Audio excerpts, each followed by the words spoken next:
What do you do when you've got 5 minutes to spare before class, or you're waiting on a friend and they're a few minutes late? You pull out your phone and you start scrolling through social media. Instagram, Facebook, Twitter, Tumblr, Snapchat. All of these are different forms of social media. Now, social media formed about, according to an article by Andreas Kaplan in 2010, Users of the World Unite, the origins of social media are about 20 years old when weblogs started.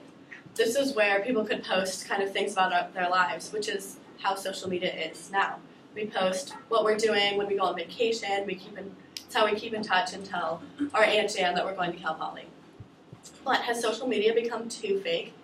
So I have a friend here, Amanda, who posted this picture of her having fun. She just got her bag. She's in a sorority. And when my friends came up to me and said, she must be loving college, right? She's spending so much time, like she's posting so much on social media. It looks like she's having a blast. When earlier that day she had just told me she wasn't even sure if she chose the right college. She was choosing if she wanted to play volleyball or not in college, and she did. She didn't choose to do it, so now she's worried about it. And you can't tell that from this picture because social media is so fake that you don't know what's going on behind the scenes. And so it's important to think about that and how it's affecting our mental state. So today I'm going to talk about what social media is doing to our society, one way I think we could change it, and kind of how I hope to see the future. So social media is hurting our mental state, as I said. Its effects aren't really talked about, but it's actually affecting how we emotionally develop, especially in teens and those who are younger, who see all these things online that they're not necessarily mature enough to view, or they're kind of shocked by what they see. Now, Gwen O'Keefe, in a 2011 report on the impact of social media on children, adolescents, and families, said research has been done where there's something called Facebook depression that's being discovered. So this is actually when people are on social media so much that they develop signs of clinical depression, because the online world is so overwhelming and they see these things, these fake things, that make them feel bad about themselves. They think they should look as pretty or their lives aren't as fun because it looks like everyone's having fun all the time, when this isn't necessarily true. And this is only going to continue to grow. 76% of 13 to 18-year-olds are on social media an average of an hour and 11 minutes each day, according to a journal posted this month by Yaldis Un on the benefits and costs of social media. Now, this is also paired with the fact that suicide has been declining for the last 20 years steadily. However, from 2010 to 2015, suicide rates actually increased, according to the Center for Disease and Control Prevention, which was updated this August. Now, while this doesn't prove that there's a cause and effect relationship between social media and suicides, you have to take into account that during the same 5-year period, social media use increased by 25%. According to Kathleen Clark-Pearson in the American Academy of Pediatrics in 2016. So if you look at the fact that suicides increased as well as social media use, you have to think that there is a correlation, because people are seeing all these things and it's making them feel bad about themselves. And so we need to find a solution to stop this depression and to stop people from feeling like their lives aren't enough. And so while there are many different options, and this is a very complex problem, one solution that I found is simply to use social media less. In 2015, a study of high school senior girls who use social media every day showed that they were 14% more likely to have depression, according to an article published on Tuesday in the Clinical Psychological Science Journal.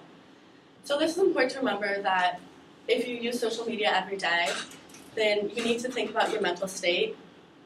And for me, I've actually tried to reduce my social media usage. So what I do, instead of, when I'm bored, instead of scrolling through social media, will look up an article on news, because I've actually at Cal Poly lost contact with news. So this is for me killing two birds with one stone. I stay informed, and I also, I'm happier and I know the effects on my mental health.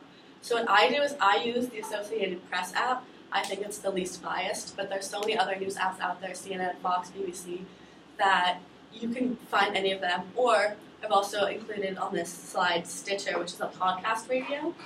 And for that, you can get your news, but you can also hear human interest stories or history, and that's just another great way to spend your time. Or you could go for a walk, clean your room, do all these other things. So these social media has created this false sense of perfection. And in fact, narcissism has manifested around social media, according to Laura Buffardi in a Narcissism in Social Media article posted in 15. Because everyone is trying to look perfect, because they're creating this ideal self that's not necessarily true to who they are, people have found that narcissism is just growing. And at the University of Würzburg, they've conducted studies to actually follow these findings. And one Times article that was published on Tuesday on the rising teen suicides and the surge of social media said that the teens felt that scrolling through social media made them feel worse, and that they actually felt left out because they weren't doing all these activities that they saw people doing. So it's important to look at the future and how you want to spend it on social media. So I think that we need to stop using social media as much. And the psychology professor at SDSU, Jean Twenge, said that we need to stop viewing smartphones as harmless because we spend so much time on them that we don't necessarily realize exactly what we're doing.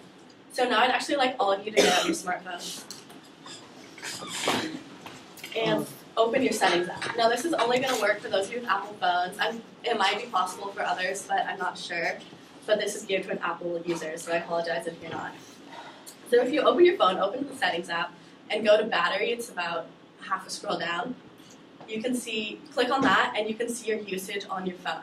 If you scroll down, you can see how often, the percent you use your phone for the last 24 hours. You can also see for the last 7 days. And if you click on the little clock button that's right next to that, you can actually see the physical amount of time you spent using that, which can be kind of shocking to some people. So if you can all put your phones away, you can look at that later. I'm going to show you my usage. So this is for the last 24 hours. I screenshot this about 6 p.m. yesterday. And for me, I had a midterm and I was practicing the speech, and I did not think I spent any time on my phone yesterday. I was like, I'm doing all this work, but I spent an hour on Snapchat. That's an hour I could have spent doing other things. I could have made time to work out. I could have practiced the speech more. I could have studied more. So it's just made me realize how much time we actually spend on Snapchat or on these social medias. And I also used Facebook a lot, which isn't something I usually use, but for me, this is actually one of the benefits of social media. I found that I needed to write home for Thanksgiving and I needed to sell concert tickets, and so through Facebook, I could do both of those. And so social media isn't all bad. I'm not advocating for the death of social media. I think it's still important to remain in contact with people, and it's fun to see what people are doing, especially now that all my high school friends are spread across the country. But it's important to know what you're doing and how often you're using it, because we don't always realize it. My goal is to help you gain awareness today on how social media is affecting you and those around you, and what you're doing, how it can affect others, and how you're being affected by what you see. I think it's important that you now know that, and you've at least known one solution, use it less, or you can think of your own, and you can think of how you want to approach social media in the future. I think it's important to remember that when you're having the most fun, you don't pull out your phone and take pictures. You're just in the moment, and so all the fun that you see on social media isn't necessarily the true amount of fun that there is. It's important to use social media in small doses, but not to overuse it.